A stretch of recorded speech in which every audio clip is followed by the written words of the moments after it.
Hai Sobat Pencinta Catur, kalau kalian suka permainan taktikal, kalian harus nonton video ini sampai habis.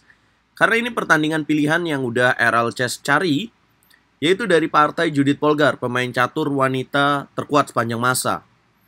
Melawan Shahriar Mamediarov, dia juga merupakan pemain taktikal yang kemarin di turnamen Melweather Champion Chess Tour IM Chess Rapid masuk ke babak final, mengalahkan, di babak kualifikasi mengalahkan Magnus Carlsen. Nah, teman-teman, ini dari partai kejuaraan Olimpiade Catur tahun 2002 di Blitz, Slovenia. Saat itu, memang elo rating Judith Polgar lebih tinggi daripada Shahriar Mamediarov. Game ini dimulai dengan langkah Judith Polgar memainkan langkah E4, kemudian dijawab Mamediarov E5. Putih lanjutkan dengan kuda F3, hitam kuda C6, dan pembukaan Ruy Lopez dipilih oleh Judith Polgar. Mamediarov merespon dengan langkah A6, putih gajah A4, hitam kuda F6. Kemudian putih melanjutkan dengan langkah rokade, hitam kuda memukul pion E4. Kemudian putih D4, hitam B5, putih gajah B3, hitam D5. Ya, ini merupakan Morphy defense di variasi pembukaan Ruy Lopez opening. Setelah langkah D5, putih memukul pion E5. Kemudian hitam gajah E6 menjaga pion D5. Putih lanjutkan dengan kuda B ke petak D2. Mamediarov kuda ke petak C5 mengincar gajah terang di petak B3. Mamediarov tahu bahwa kekuatan dari pembukaan Ruy Lopez opening adalah gajah terang di petak B3 ini. Judith Polgar lanjutkan dengan langkah C3. Hitam mendobrak dengan langkah D4. Nah, setelah langkah D4 ini mengajak pertukaran gajah, Judith Polgar bukannya merespon pertukaran ini, tapi dia melakukan langkah spesial, teman-teman. Dia melakukan langkah kuda ke petak G5. Boom! Kuda dikasih gratis. Ya, kalau misalkan hitam di sini memakan kuda di petak G5, maka putih akan lanjutkan dengan langkah menteri ke petak F3. Hitungan kalkulasi yang sangat dalam dari Judith Polgar. Ya, kuda mengincar, menteri mengincar kuda di petak C6. Kalau kudanya pergi, benteng akan hilang di petak A8. Sedangkan kalau gajah menjaga di petak D7, maka putih akan memiliki keunggulan dengan gajah memukul pion F7. Kalau raja ke petak E7, maka putih akan dapat melanjutkan dengan gajah D5, mengincar kuda di petak C6. Nah, kalau kuda makan pion E5, maka akan ada jalan menteri ke petak E2. D3 akan ada jalan menteri ke petak E1. Ya, gini walaupun hitam memiliki keunggulan 1 perwira, tapi jelas secara posisi tidak nyaman untuk dilanjutkan. Ya, karena langkah berikutnya akan ada jalan F4, mengincar menteri dan kuda. Nah, kita back to the game. Setelah langkah kuda G5 dengan hitungan yang sangat mendalam pastinya, Mamediarov tidak mau mengambil resiko dan dia pilih gajah D5.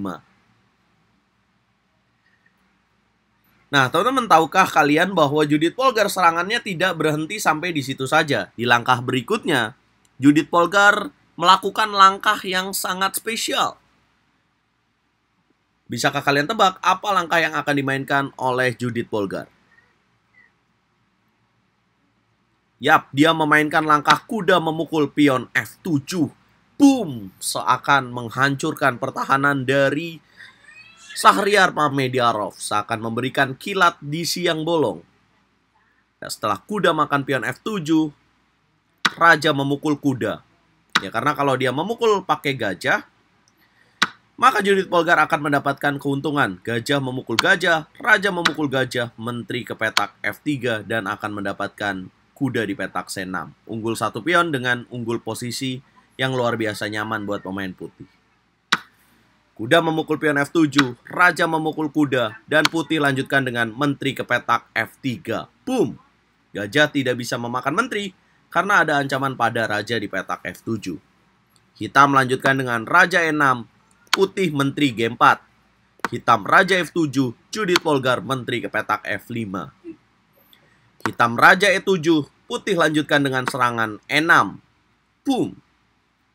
Dengan ide masuk ke petak F7, Mamediarov gajah memukul pion E6. Putih benteng E1. Hitam menteri D6, menjaga gajah E6. Putih gajah memukul gajah.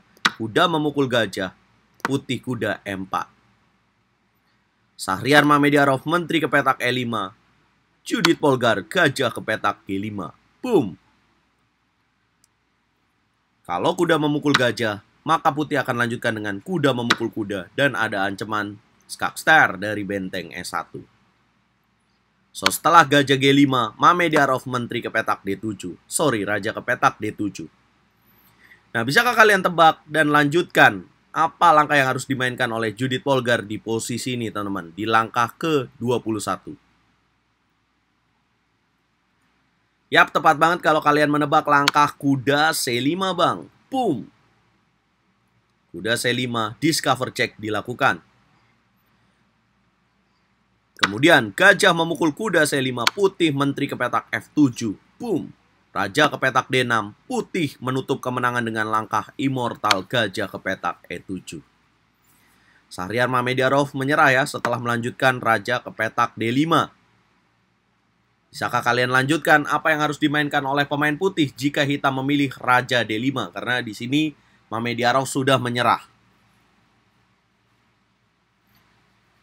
Ya, adalah langkah menteri ke petak F3 dong. Skak. Kalau dilanjuti dengan raja C4, maka akan skakmat menggunakan pion. Sedangkan jika menteri E4 ini hanya memperpanjang nafas sebentar saja, kemudian akan tercipta skakmat dengan menteri E2. Apabila D3, maka akan ada menteri E6 skakmat. Apabila raja ke petak D5 pun akan ada skakmat menteri memukul kuda E6. Nah, sebentar. Bagaimana jika tadi kuda memukul gajah di petak E7? Ya, maka ini sederhana akan menang bagi pemain putih. Dengan benteng E5 ada ancaman 2 kuda. Kalau raja memukul benteng akan ada lanjutan benteng E1, skakmat akan menyusul dalam 2 langkah. Nah, teman-teman, berapa nilai yang cocok dari angka 1 sampai 10 buat pertandingan ini? Apa yang kalian ingat tentang Judit Polgar? Kita ngobrol di kolom komentar. Jangan lupa like, share, komen, dan subscribe video ini. Like juga video ini ya, teman-teman.